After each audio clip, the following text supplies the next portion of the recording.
ಇದ್ದಿದ್ರೆ ಅಪ್ಪು ಇನ್ನೂ ಬದುಕಿರುತ್ತಿದ್ರು. ಹೌದು, ಯಾವುದು ಆ ಕೆಲಸ ಅಂತೀರಾ? ಸದಾ ತಮ್ಮನ್ನ ತಾವು ಫಿಟ್ನೆಸ್ ಅಲ್ಲಿ ತೊಡಗಿಸಿಕೊಳ್ಳುವುದು, ಕೆಲಸದ ಚಟುವಟಿಕೆಗಳಲ್ಲಿ ನಿರಂತರವಾಗಿ ತಾವು ಭಾಗಿ ಆಗಿರುವುದು, ಇದನ್ನೆಲ್ಲ ನೋಡಿದ್ರೆ ಇದ್ರೆ ಅಪ್ಪು ಅವರ ತರ ಜೀವನದಲ್ಲಿ ಇರಬೇಕು, ಏನಾದರೂ ಹೆಸರನ್ನ ನಾವು ಸಾಧಿಸಬೇಕು ಅಂತ ಪ್ರತಿಯೊಬ್ಬರಲ್ಲಿ ಆಶಾ ಒಂದು ಕಿರಣವನ್ನ ಮೂಡಿಸಿದ ವ್ಯಕ್ತಿ ಎಂದ್ರೆ ಅಪ್ಪು ತಪ್ಪಾಗ್ಲಾರದು. ಹಾಗೆ ತಮ್ಮ ದೇಹದ ಆಕಾರವನ್ನ ನೋಡಿದ್ರೆ ಅಪ್ಪು ಅವರು ಸಾಯ್ತಾರೆ ಅಂತಕ್ಕಂಥದ್ದು ಯಾರ ಒಂದು ಕಲ್ಪನೆಗೂ ಬರ್ದಿರ್ತಕ್ಕಂಥ ವಿಷಯ ಅದು. ಹೌದು, ಇಂದಿನ ದಿನಮಾನದಲ್ಲಿ ನಾವು ಏನ್ ಮಾಡ್ತೀವಿ ಅಂತಂದ್ರೆ ದೇಹದ ಮೇಲೆ ಒತ್ತಡ ಜಾಸ್ತಿ ಆದಾಗ ಅದನ್ನ ನಾವು ಸರಿಪಡಿಸಲಿಕ್ಕೆ ಆಹಾರ ಒಂದು ಪದ್ಧತಿಯಲ್ಲಿ ಬದಲಾವಣೆಯನ್ನ ಮಾಡ್ಕೊತೀವಿ.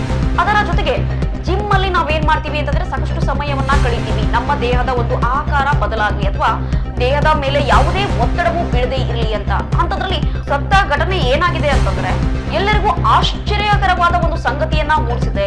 ಫಿಟ್ನೆಸ್ ಆಗಿರ್ತಕ್ಕಂಥ ವ್ಯಕ್ತಿ ಸದಾ ಪ್ರತಿಯೊಂದು ಚಟುವಟಿಕೆಗಳಲ್ಲಿ ತಮ್ಮನ್ನು ತಾವು ತೊಡಗಿಸಿಕೊಂಡಿರ್ತಕ್ಕಂಥ ವ್ಯಕ್ತಿ ಒಮ್ಮಿಂದೊಮ್ಮೆಗೆ ಇಲ್ಲ ಎಂದಾಕ್ಷಣ ಕರ್ನಾಟಕದ ಪ್ರತಿಯೊಂದು ಮನೆಯಲ್ಲೂ ಏನಾಗಿತ್ತು ಅಂದ್ರೆ ನೀರವ ಮೌನ ಮತ್ತು ಕಣ್ಣೀರು ತುಂಬಿಕೊಂಡಿತ್ತು ಅಂತ ಹೇಳಿದ್ರೆ ತಪ್ಪಾಗ್ಲಾರ್ದು. ನಮ್ಮ ವಿಜಯವಾಹಿನಿ ನ್ಯೂಸ್ ಚಾನೆಲ್ನಲ್ಲಿ ಪ್ರಮೋಷನ್, ಜಾಹೀರಾತು, ಅಡ್ವರ್ಟೈಸ್ಮೆಂಟ್ ನೀಡಲು ಸಂಪರ್ಕಿಸಿ 9535808456.